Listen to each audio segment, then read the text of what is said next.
آج کی کہانی ہے اللہ رکھی کی، جو کہ سارا دن سوتی رہتی تھی اور بہت زیادہ کھاتی تھی۔ ماں، میں جا رہی ہوں تھوڑا باہر گھومنے پھرنے تاکہ تھوڑی پتلی ہو جاؤں۔ ماں کو کیا پتا میں جا رہی ہوں خالہ سمیرہ کے گھر، شادی ہے نا، لڈو کھاؤں گی اور مزے مزے کے کھانے۔ لو میں چلے۔ اللہ رکھی بہت زیادہ کھانا کھاتی تھی۔ آدھی بارات کا کھانا اللہ رکھی اکیلے کھا جاتی تھی، اسی لیے گاؤں والے انہیں شادی میں نہیں بلاتے تھے، ان سے وہ تنگ پڑتے تھے۔ ادھر خالہ سمیرہ اپنی بیٹی کی شادی کے انتظامات کو دیکھتی پھر رہی تھی۔ جب وہ اپنے ملازم کے پاس پہنچی تو ملازم بولا، ارے بیبی مڑ کے دیکھو قسم خدا کا، اللہ رکھی آ گئی ہے۔ یہ سن کے خالہ سمیرہ نے مڑ کے دیکھا تو اللہ رکھی آ رہی تھی۔ وہ بولی، ارے اسے کس نے بلایا؟ میں نے تو شادی کا کوئی کارڈ اس کو نہیں بھیجا تھا۔ ملازم بولا، بی بی قسم لے لو، میں نے ادھر جا کے کارڈ نہیں دیا، آپ مجھے مت ڈانٹنا۔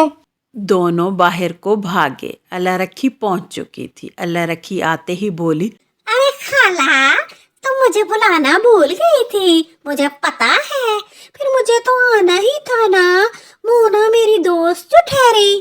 اچھا یہ بتائیں کھانے کا انتظام کدھر کیا ہے؟ چلو چھوڑے، میں خود ہی ڈھونڈ لوں گی۔ اور پھر وہ جا کے دسترخوان پر بیٹھ گئی اور بولی، ارے کچھ لا کے دو بھی صحیح، میں چاہتی ہوں بارات سے پہلے کھا لوں، تاکہ بارات کا استقبال بھی تو مجھے کرنا ہے نا۔ اور پھر اس نے شادی کے سارے لڈو ختم کیے اور بہت زیادہ کھانا کھایا۔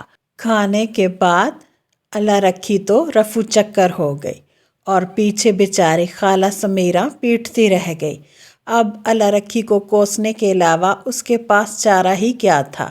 لڈو وہی تھے جو اللہ رکھی سارے ختم کر گئی تھی، اور کھانا بھی آدھی بارات کا وہ کھا چکی تھی۔ اگلی صبح ہوتے ہی اللہ رکھی کا باپ بولا، ارے نیک بخت اپنی بیٹی کو کام کاج میں لگا تاکہ وہ مصروف رہے اور کم کھانا کھائے۔ کل اس نے سمیرہ کی بارات کا سارا کھانا کھا لیا، لوگوں کو بھی تنگ کرتی ہے اور ہمیں بھی تنگ کرتی ہے۔ اب اکیلے بیٹھی اللہ رکھی کی ماں نے سوچا کہ کیوں نہ اللہ رکھی کو گھر کے کام کاج میں مصروف کر دیا جائے۔ اس نے اللہ رکھی کو کہا، اللہ رکھی پتر ہے، پہلے یہ کوڑا کاڑا سمیٹ لے اور پھر آج تو ہی کچن میں جا کے ہانڈی روٹی بھی کرنا۔ دیکھ میری بیٹی، گھر کا سارا کام آج سے تو ہی کیا کرے گی۔ اب اللہ رکھی کچن میں پہنچ گئی۔ جیسے ہی اس نے کھانا بنانا شروع کیا، پورے کچن کو آگ لگا دی اور گھر کا پورا سامان اور کچن جلا کے راکھ کر دیا۔ اگلی صبح اللہ رکھی کی ماں بولی، اللہ رکھی بیٹا، میں نے تیرے لیے ایک کام ڈھونڈا ہے۔ تو بابا کمال کے پاس جائے گی اور اس کے ہاتھیوں کی دیکھ بھال کرے گی۔ چل جا میرا پتر، آج ہی سے کام شروع کر دے۔ پھر کیا تھا، اللہ رکھی تو اسی بات کی تاک میں تھی کہ کب وہ گھر سے باہر نکلے۔ وہ خوشی خوشی بابا کمال کے فارم ہاؤس کی طرف چل دی۔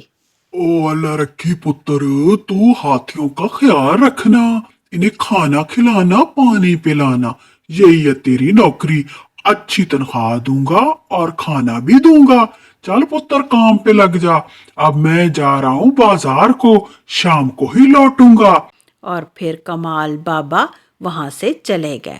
اللہ رکھی نے صبح تو کام کیا، لیکن جیسے ہی دوپہر ہونے کو آئی، اللہ رکھی کو بھوک ستانے لگی۔ وہ بولی، ارے میرے دماغ میں تو یہ بات آئی، ادھر تو کیلے بھی پڑے ہیں، واہ مزہ آ جائے گا، اتنے زیادہ کیلے کبھی نہیں کھائے۔ چل رکھی کیلوں پہ ہاتھ صاف کر دے، ہاتھیوں کا کیا ہے، ایک دن بھوکے رہ جائیں گے، کسی کو کیا پتا چلے گا۔ اللہ رکھی کی بری قسمت، کمال بابا جلدی آ گئے اور سر پیٹ کر بیٹھ گئے۔ کہ اللہ رکھی، یہ تو نے کیا کر دیا؟ سارے ہاتھیوں کے کیلے تو کھا گئی، اب میں سارا دن ہاتھیوں کو کیا کھلاؤں گا؟ چل تیری نوکری ختم ہوئی، جا پتر گھر جا۔ اللہ رکھی بھی جاتے ہوئے بولی، کون کرے ہاتھیوں کی خدمت؟ میں ہاتھیوں کی نوکرانی تھوڑی ہوں، دفع کرو نوکری کو، मैं तो चली ये अपने घर, मजे से सोऊंगी। घर आने पर अल्लाह रखी की माँ ने उसे खूब डांटा और कहा, कल मैं तेरे लिए स्कूल में काम ढूंढने जाऊंगी, समझ गई? और अब तुझे ये नौकरी हर सूरत करनी होगी। अगले दिन अल्लाह रखी की माँ स्कूल पहुंच गई और वहां जाके टीचर को कहा कि अल्लाह रखी को यहाँ पर काम पे रख ले। उसकी बहुत ज़्यादा मिन्नत माजिद की, जिसकी वजह से टीचर को भी उस पर रहम आ गया और टीचर बोली, ठीक है, आप अल्लाह रखी को कल यहाँ पे भेज दीजिएगा, मैं उसे अपने पास रख लूंगी। अगले दिन अल्लाह रखी का स्कूल में पहला दिन था। पहले उसने फर्श रगड़ रगड़ कर साफ किए, फिर क्लासरूम की सफाई के लिए वो क्लासरूम में चली गई। वहाँ पर बच्चे मौजूद नहीं थे। बच्चे सारे बड़े हाल में पेपर देने गए हुए थे। अल्लाह रखी की नज़र लंच बॉक्स के डिब्बों पर गई। उसने बच्चों का खाना उठाया और मज़े ले लेकर खाना शुरू कर दिया। बच्चे जब आए तो उनके डिब्बे खाली थे। वो सीधा अपनी टीचर के पास गए और बोले, मैम देखिए, कोई हमारा खाना खा गया है, मैं खुद अपना खाना लाई थी, मेरा भी नहीं है और बहुत सारे दूसरे बच्चों का भी नहीं है। एक लड़का बोला, मैम, मैंने अल्लाह रखी को अपनी क्लास से निकलते हुए और मुंह साफ करते हुए भी देखा था। अब मैम ने अल्लाह रखी को बुलाया और खूब डांटा और कहा, अल्लाह रखी, तुम्हें शर्म नहीं आती बच्चों का खाना खाते हुए? अब मैं उनके वालिदैन को क्या जवाब दूंगी? तुमने तो सारे स्कूल की नाक ही कटा दी, तुम्हारी नौकरी खत्म हुई, जाओ यहाँ से। अल्लाह रखी को तो नौकरी के छूट जाने का कोई अफसोस भी नहीं था। वो मज़े से घर को चल दी। घर आते ही वो अपने बिस्तर पर यूं गिरी जैसे सदियों की थकी हुई हो। वो रात बीती और दूसरी सुबह अल्लाह रखी जैसे ही अपने बिस्तर से उतरी तो उसे चक्कर आए और वो बेहोश होकर ज़मीन पर गिर गई। अब अल्लाह रखी के वालिदैन बहुत परेशान हुए। उसकी माँ बोली, अल्लाह रखी के बाबा, जल्दी जाओ, हकीम साहब को बुलाओ। पता नहीं मेरी बेटी को किसकी नजर लग गई, मेरी अल्लाह रखी बीमार हो गई। आए मैं सदके जाऊं। अरे देर ना करो, जल्दी जाओ हकीम के पास। फिर क्या था, अल्लाह रखी के बाबा जल्दी से हकीम साहब के पास आए और उसे सारी बात बताई। हकीम साहब भी अल्लाह रखी के इलाज के लिए राज़ी हो गए और उसके बाबा के साथ चल पड़े। अल्लाह रखी की माँ बोली, अल्लाह रखी पुत्र, ये दवाई पी ले, ये तुम्हें 10 दिन तक पीनी है। हकीम साहब ने कहा है तुम्हारी खाने की जो बीमारी है वो भी खत्म हो जाएगी। चल मेरा बेटा पी ले घटाघट।